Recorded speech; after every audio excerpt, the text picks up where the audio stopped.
इस सीरीज के पिछले एपिसोड में हमने देखा सैम एक आदमी को कॉल करने के लिए अपने सोफे पर बैठता है, जिसके बाद उस आदमी का नंबर मिलाने लगता है। रुओ भी सैम के साथ बैठ जाती है एंड देखने लगती है कि वो किसका नंबर मिला रहा है। दूसरी ओर जब यिंग ये चीज़ देखती है कि रुओ एंड सैम एकदम क्लोज हो चुके हैं, तो उसे इस चीज़ को देखकर जलन होने लगती है।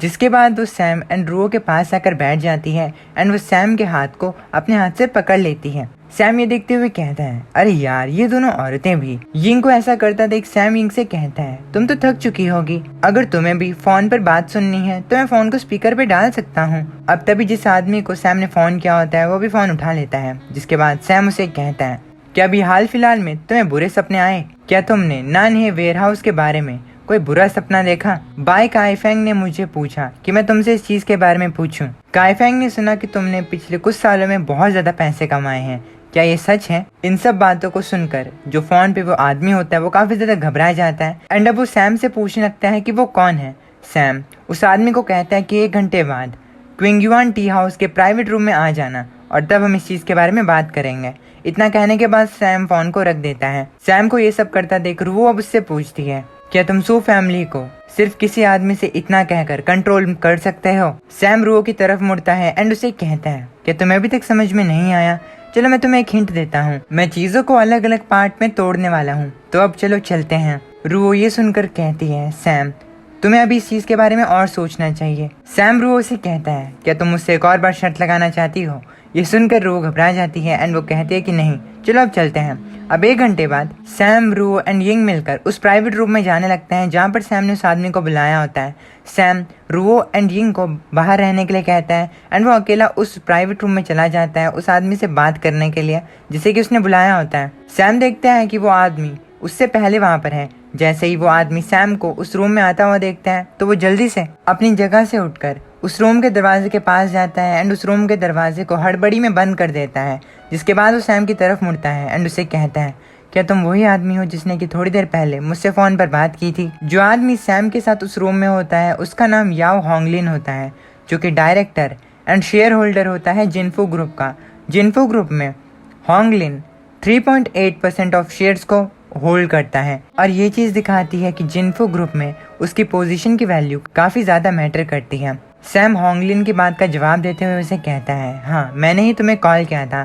सैम काफी ज्यादा चिल होता है एंड वो आराम से उस प्राइवेट रूम की एक चेयर पर बैठकर टी पी रहा होता है। होंगलिन अब सैम से पूछता है, बाय काइफेंग कहाँ पर है? आखिर उसने तुम्हें कितने पैसे दिए हैं और तुम क्या करना चाहते हो? होंगलिन काफी ज्यादा घबराया हुआ होता है। वो घबराते हुए सैम से कहता है, कमीने ये मत सोचना कि तुम्हें अगर मेरे बारे में कुछ थोड़ी सी चीजें पता है तो ये जानते हुए तुम मुझे धमकी दे सकते हो। तुम काफी ज्यादा स्मार्ट हो, तो मुझे बताओ बाय काइफेंग कहाँ पर है? अगर तुम मुझे उसके बारे में बताते हो तो मैं तुम्हें इतने पैसे दूंगा जिसे कि तुम अपनी लाइफ टाइम में कभी खत्म नहीं कर पाओगे। सैम चाय की एक सिप लेते हुए कहता है, हम पैसों के बारे में बाद में बात कर सकते हैं। तुम एक ऐसे आदमी हो जो कि मार कर आग लगाता है, मुझे कहना होगा तुम सच में काफी ज्यादा बोल्ड और डेयरिंग हो होंगलिन। होंगलिन ये जानकर कि सैम उसके बारे में इतनी सारी चीजें जानता है शॉक्ड रह जाता है। जिसके बाद वो सैम से कहता है, यंग मैन तुम्हारी लाइफ ठीक चल रही है तो आखिर तुम मुझ जैसे आदमी पर इतने ज्यादा बिना किसी सबूत वाले एक्यूजेशंस को क्यों डाल रहे हो? सैम ये सुनकर कहता है, क्या मैं तुम पर इल्जाम डाल रहा हूँ? अगर तुम्हें ऐसा लगता है तो तुम्हें बैरन हिल पर जो पैसे दफनाए गए हैं उसके बारे में क्या लगता है? वैसे एक बात बता देता हूँ, टेक्नोलॉजी जो है वो काफी ज्यादा एडवांस कर रही है और इसीलिए ऐसे केसेस जिनमें की चीजों को बहुत ज्यादा छुपाया गया हो स्मार्टली, उन्हें पहले तो नहीं ढूंढा जा सकता था, लेकिन आज की टेक्नोलॉजी के साथ इन अनसॉल्वेबल केसेस को अब ठीक से सॉल्व किया जा सकता है। तुम्हें इसके बारे में क्या लगता है होंगलिन? होंगलिन ये सुनकर काफी ज्यादा घबरा जाता है एंड अब वो फ्रस्ट्रेट भी हो जाता है। जिसके बाद वो चिल्लाते हुए सैम से कहता है, तुम यहाँ पर सिर्फ मुझसे पैसे निकलवाने के लिए आए हो है ना? मैं तुम्हें $150 मिलियन दूंगा, क्या अब तुम अपना मुंह बंद रखोगे? सैम ये सुनकर चिल होकर कहता है, ज्यादा जल्दबाजी करने की जरूरत नहीं है। मैंने सुना है कि आपका बिजनेस जो है वो कुछ समय से खराब चल रहा है और तो और जो कंपनी को लॉसेस हुए हैं उसकी वजह से आपको अपने डॉक्यूमेंट्स के इंफॉर्मेशन को भी चेंज करना पड़ा ताकि आप लॉसेस से बच सकें। वैसे आपकी उस मिस्ट्रेस का क्या नाम था जिसने कि आपकी ये काम करने में मदद की थी? सैम यहाँ पर पूरी तरीके से होंगलिन को एक्सपोज कर देता है। होंगलिन की हालत पतली हो जाती है। जिसके बाद अब वो घबराते हुए सैम से कहता है, बहुत हुआ, मैं तुम्हें $2 बिलियन दूंगा, नहीं 3 बिलियन। मैं तुम्हें इंस्टॉलमेंट्स में $3 बिलियन दूंगा। अगर तुमने और पैसे मांगे तो तुम्हें और पैसे नहीं मिलेंगे, इसलिए अब अपना मुंह प्लीज बंद कर दो। अब इसी दौरान यिंग जो होती है वो भी उस प्राइवेट रूम में एंटर कर देती है। मिस यिंग एंड रुओ बिंग को वहाँ पर देखकर होंगलिन काफी ज्यादा घबरा जाता है। तभी पीछे से सैम आता है एंड वो यिंग एंड रुओ से कहता है, तुम दोनों यहाँ पर इतनी जल्दी क्यों आ गए।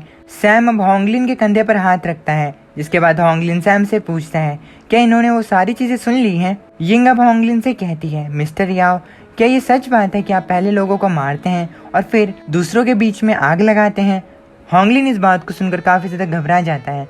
सैम मुस्कुरा रहा होता है। कुछ समय बाद ये चारों अब चाय पीने के लिए बैठ जाते हैं। सैम यिंग से कहता है, यिंग चलो पास्ट के बारे में अभी के लिए बात नहीं करते हैं।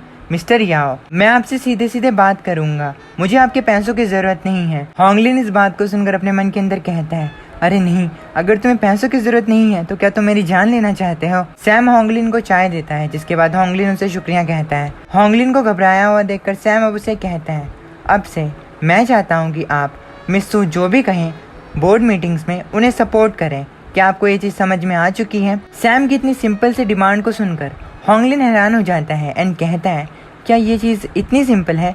सैम कहता है, हाँ ये चीज इतनी ही सिंपल है। होंगलिन ये सुनकर खुश हो जाता है कि उसकी जान अब बच चुकी है। जिसके बाद वो कहता है, मिस सू, मुझे ऐसा लगा था कि आज कोई मुझे मारने वाला है। सच में मैं काफी ज्यादा डर गया था। अगर आप मुझे डायरेक्टली इतनी छोटी सी चीज के बारे में बता देते तो मैं आपकी बात को ही मान लेता। आखिर आपने बॉस ली और इस जेंटलमैन को क्यों तकलीफ दी। होंगलिन चाय पीता है, जिसके बाद वो काफी ज्यादा रिलैक्स फील करने लगता है। वैसे होंगलिन को ये चीज पता होती है कि अगर वो यिंग का सपोर्ट करेगा तो उसकी मदर जो है वो बीच में तो जरूर आएंगी, लेकिन बात ये है कि यिंग ही सू फैमिली की इकलौती सक्सेसर यानी कि वारिस है, इसलिए चाहे कुछ भी हो जाए बाद में सू फैमिली जो है यिंग को ही कंपनी का चेयरमैन बनाएंगे। होंगलिन कहता है कि अगर अभी के लिए ये लोग उसका इस्तेमाल करना चाहते हैं तो कोई बात नहीं, कम से कम वो होंगलिन को दूसरों के सामने एक्सपोज तो नहीं करेंगे। होंगलिन को लगता है कि ये उसके लिए सही चांस है बड़ा प्रॉफिट कमाने का, और ये सब हुआ है लॉन्ग की कंट्रीब्यूशन की वजह से। चाय पीने के बाद होंगलिन सैम से कहता है कि उसे अब इस चीज के बारे में चिंता करने की जरूरत नहीं है, क्योंकि अब से मिस सू के जितने भी अफेयर्स होंगे वो अब से उसके भी अफेयर्स होंगे, और अब से वो कंपनी में मिस सू को अपनी लीडर की तरह देखेगा। ये कहकर होंगलिन वहाँ से जाने लगता है। सैम को विश्वास होता है कि होंगलिन अपनी बातों पर खड़ा उतरेगा।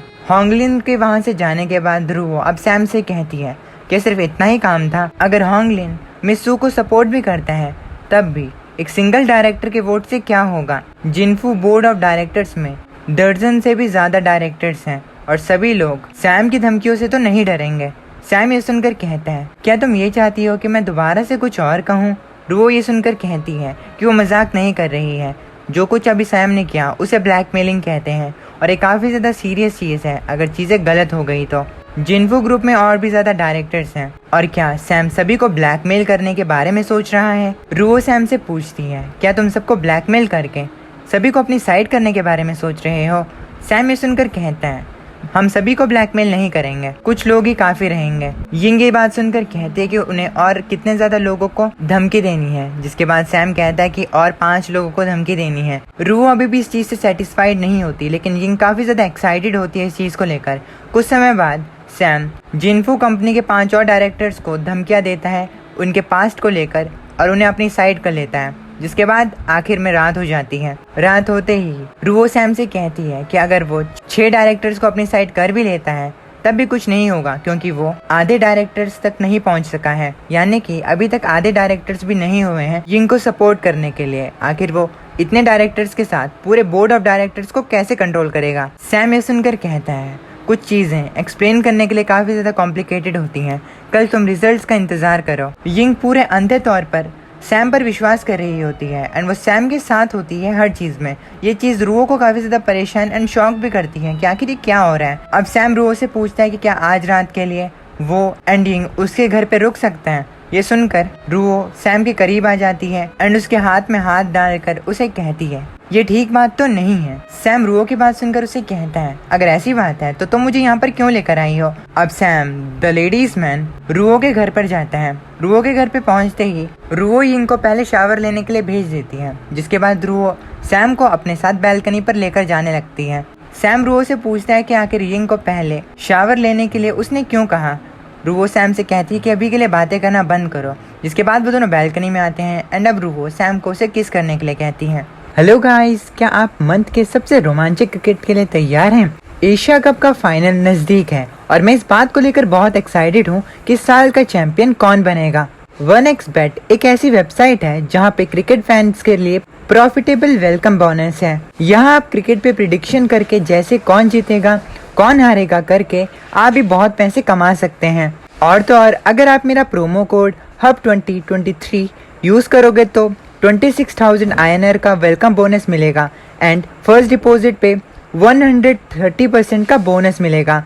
तो गाइस देर किस बात का है, कमेंट पे लिंक है, जाओ और जाकर रजिस्टर करो और लाखों पैसे कमाओ।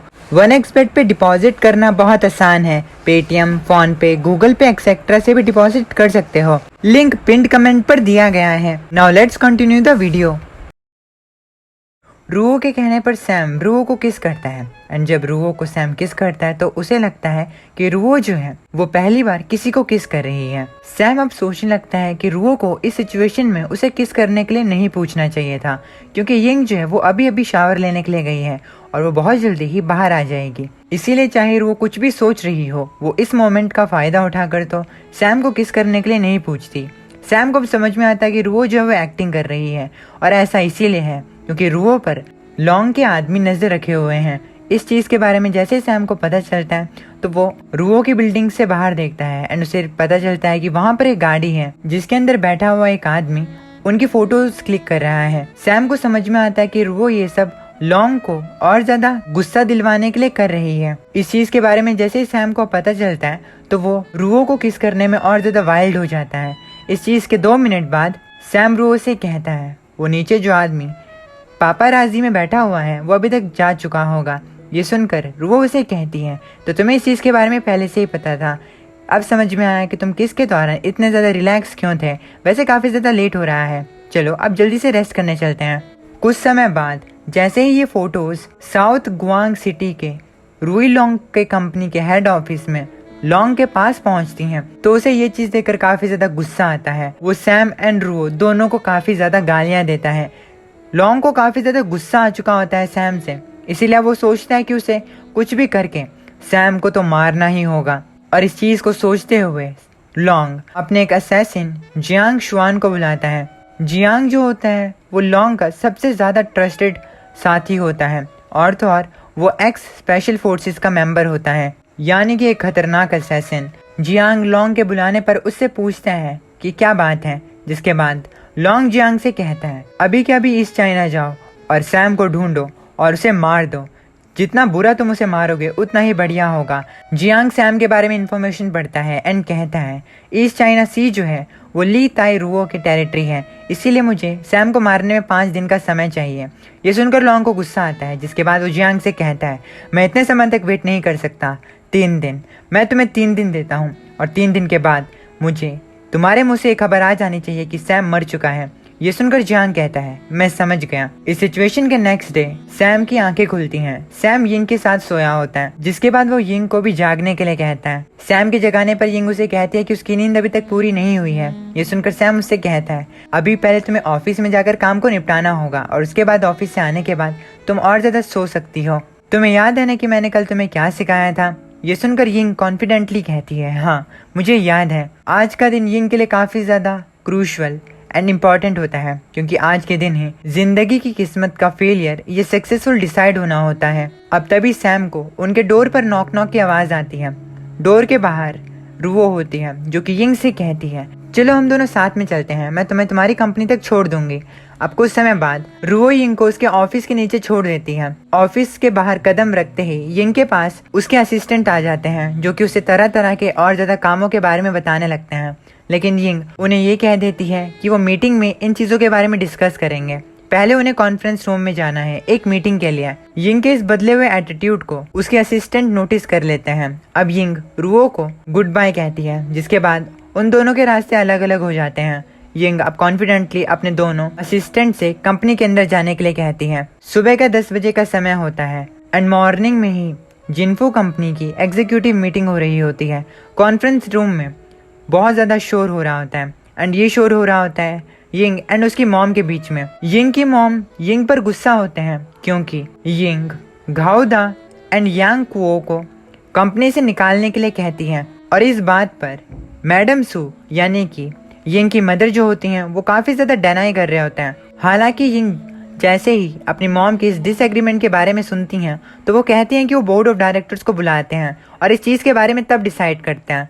ये सुनकर यिंग की मॉम को और ज़्यादा गुस्सा आ जाता है, जिसके बाद वो उसे गुस्से में कहते हैं, क्या अब तुम बोर्ड ऑफ डायरेक्टर्स को भी बुलाना चाहती हो? दोनों माँ बेटी में इस झगड़े को होता हुआ देखकर कंपनी वाले बातें करने लगते हैं। यिंग अपनी मदर से कहती है कि वो एग्जीक्यूटिव वाइस प्रेसिडेंट है कंपनी की, और तो और वो बोर्ड ऑफ डायरेक्टर्स की एक मेंबर भी है, इसीलिए उसके पास बोर्ड ऑफ डायरेक्टर्स की मीटिंग बुलाने का एक पूरा अधिकार है। यिंग अब अपने असिस्टेंट से कहती है कि वो एग्जीक्यूटिव वाइस प्रेसिडेंट है और इसी के चलते यिंग जो होती है वो सिक्योरिटी डिपार्टमेंट के डायरेक्टर एंड डेप्यूटी डायरेक्टर को कंपनी से निकाल रही होती है। लेकिन यिंग की मॉम को ये चीज़ बिल्कुल भी पसंद नहीं आती, जिसके बाद वो यिंग से पूछते हैं कि आखिर उन दोनों ने क्या गलत किया है। यिंग के मॉम यिंग से अब इस चीज़ का रीज़न पूछते हैं। यिंग की मॉम यिंग से कहती हैं, अगर तुम इन दोनों को काम से निकालती हो तो इससे लेबर आर्बिट्रेशन यानी कि मैनेजमेंट और लेबर की यूनियन के बीच में एक लड़ाई हो जाएगी और इस चीज़ की भरपाई फिर कंपनी को करनी पड़ेगी और ये न्यूज़ जो है वो कंपनी के रेपुटेशन एंड शेयर्स पर बहुत ज़्यादा इम्पैक्ट करेगी। क्या तुम इन परिणामों को स्वीकार करने के लिए तैयार हो? अब हमें बताया जाता है कि कैसे सैम ने पिछले दिन ही यिंग को इन सभी चीज़ों के बारे में बता दिया था कि चीज़ें ऐसे ही होंगी। सैम यिंग को एक रीज़न बताता है जिससे कि वो इन दोनों एम्प्लॉयज को कंपनी से निकलवा सकें। सैम यिंग को यिंग के कंपनी के साथ हुई एक रॉबरी इंसिडेंट के बारे में सारी इन्फॉर्मेशन देता है और क्योंकि इस रॉबरी इंसिडेंट में सिक्योरिटी डिपार्टमेंट के डायरेक्टर घाओदा का नाम आ रहा होता है, तो ये रीजन देकर यिंग घाओदा को कंपनी से निकलवाने की बात करती हैं। सभी लोग जब यिंग के इस नए रूप को देखते हैं तो वो लोग काफी ज्यादा शॉक्ड होते हैं एंड उन्हें लग जाता है कि यिंग पहले से थोड़ी सी अलग है। यिंग की मॉम जब घाओदा को कंपनी से बाहर निकालने के इस रीजन के बारे में सुनती हैं तो वो कहती हैं, तो ठीक है, तुम घाओदा को तो फायर कर सकती हो, लेकिन यांग कुओ के बारे में तुम्हारा क्या ख्याल है? क्या तुम उसे भी कंपनी के बदले खुद पर ब्लेम लेने के लिए कहने वाली हो? ये सुनकर यिंग अपनी मॉम से कहती है कि यांग कुओ जो है वो उनकी कंपनी में काम भी नहीं करता है, इसीलिए वो कंपनी के बदले खुद पर ब्लेम क्यों ले। यिंग की मॉम को समझ में नहीं आ रहा होता कि यिंग क्या कहना चाहती है।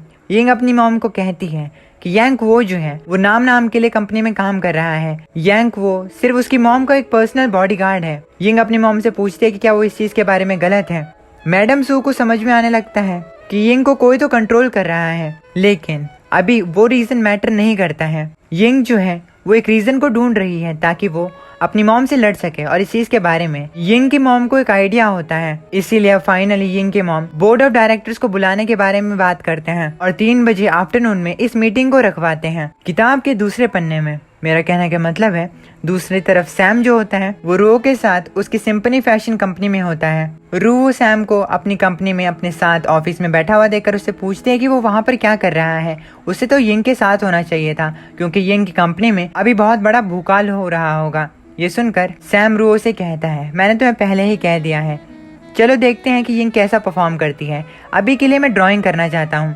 ये सुनकर रू सैम से पूछती है कि वो क्या ड्राइंग कर रहा है, जिसके बाद सैम रू को बताता है कि वो उसे ही ड्रॉ कर रहा है। सैम को पता होता है कि कल जब लॉन्ग ने सैम एंड रू की फोटोज को देखा होगा तो उसे काफ़ी ज़्यादा गुस्सा आया होगा, जिसके बाद उसने सैम के ऊपर एक इन्वेस्टिगेशन बिठवाई होगी और अब तो वो सैम को मरवाना भी चाहता होगा। इसीलिए सैम जो है वो इस चीज़ के जवाब में कुछ तैयार कर रहा होता है।